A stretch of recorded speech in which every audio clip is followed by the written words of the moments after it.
Bathing your loved one with dementia is a struggle. We know this. Anybody who has this experience knows it. Dementia patients don't like to bathe. And we all want our loved ones to be clean. And before that, we're going to talk about reevaluating what's important when it comes to this topic. I'm Elena Dillon. I'm the owner of Home Helpers Home Care. And today we're going to talk about bathing with dementia. So one of the things is I've met a lot of families who insist that their loved one has showered every single day of their life, and they would be horrified if they knew they weren't showering. Now, as people age, it's not as important to bathe every single day. Their skin is thin and it breaks down easily, and they actually don't need to bathe every day. And we also have to think about what's the most important thing.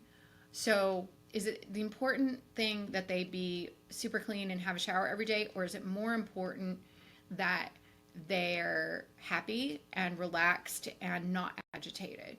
So it's one of those things where you really have to sit down and think, what is legitimately, what can I do? What can I make happen? And what is best for my loved one? What are they going to agree to?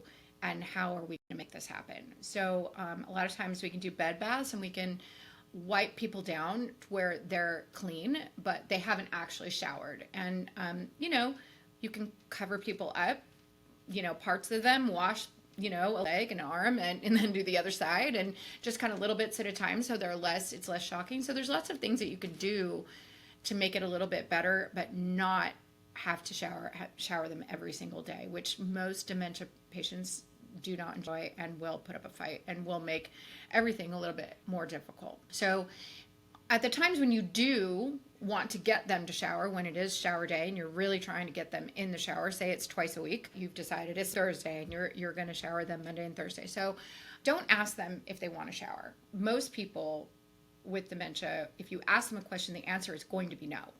So how you do it would be to come in the room excited and upbeat, positive, and say, okay, it's shower day. Let's get going. And you can explain it like a spa day. If your loved one likes lotion and good smells and all those things, presented as it's our spa day, and this is what we're going to do. And you do things like encourage them that we're going to put lotion on after, make sure that they're not itchy, mention some of it being the solution to some things, like you'll just feel better, you'll feel so much cleaner, so let's get it done.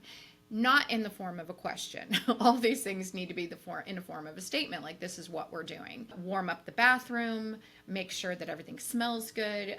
You can, let them smell the lotion so they know, oh yeah, that's going to be great. Make sure that you've warmed up the bathroom, you've put out the towels, let them feel it. They can hold warm, cushy towel.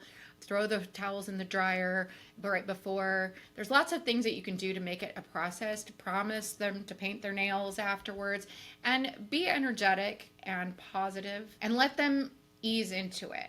So it's really important not to rush. Take your time. Make sure that you've gotten them in there. They're sitting, they're relaxed. You get the water hot. You can let them feel it. Look, it's going to feel so good. Put some nice music on, soothing music, and just make it an experience and an adventure instead of this is going to be terrible. And you approach it like, oh my gosh, I can't believe I have to do this again. They're going to give me such a hard time. Just go into it with a positive attitude. Also, evaluate the process. To get them into the shower, you really have to think about your process and what you're going to do if it doesn't work out. It's okay. If they don't get a shower that day, it's okay. It's not the end of the world. No, nobody's going to die over it. We have to put it off because they're having an issue that day.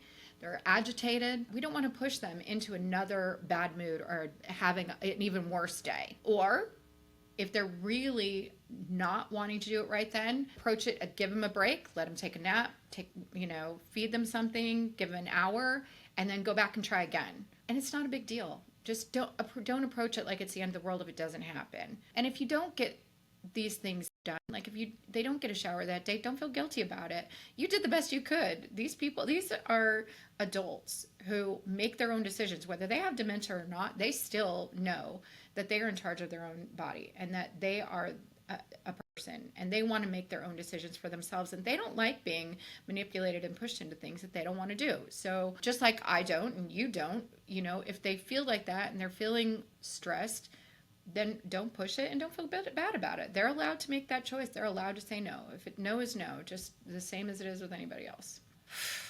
Yeah. If you want to learn more about working with us, go to the website below.